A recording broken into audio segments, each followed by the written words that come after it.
حضرت سفیان ثوری رحمۃ اللہ تعالی علیہ کو حضرت سیدنا امام جعفر صادق رضی اللہ تعالیٰ عنہ نے ایک دفعہ نصیحت فرمایا کہ سفیان، اگر تمہیں کبھی رزق کی تنگی کا سامنا ہو،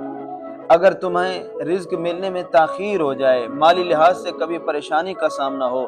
کبھی تنگ دستی آ جائے، تو فرمایا کثرت کے ساتھ استغفار کیا کرو، کثرت کے ساتھ اللہ کی بارگاہ میں توبہ اور استغفار کیا کرو۔ فرمایا اللہ تعالیٰ تمہاری تنگی کو دور کر دے گا۔ قرآن مجید کے اندر اللہ تعالیٰ نے ارشاد فرمایا،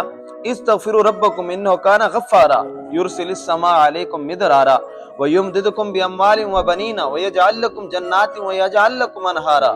فرمایا کہ تم اپنے رب سے بخشش طلب کرو، بے شک وہ بخشنے والا رحم فرمانے والا ہے۔ فرمایا وہ تمہارے اوپر موسلادھار بارش برسائے گا اور تمہاری مدد فرمائے گا مالوں کے ساتھ اور اولاد کے ساتھ، اور اللہ تعالیٰ تمہیں باغ عطا فرمائے گا اور تمہارے باغات کے لیے نہریں جاری فرمائے گا۔ قرآن مجید کی اس آیت کریمہ سے قرآن کے ماننے والوں کو، اہل اسلام کو پیغام دیا جا رہا ہے کہ اگر تم استغفار کرو گے تو پھر اس کی برکات کو بھی پاؤ گے، استغفار کی وجہ سے تمہیں اللہ کی نعمتیں بھی نصیب ہوں گی۔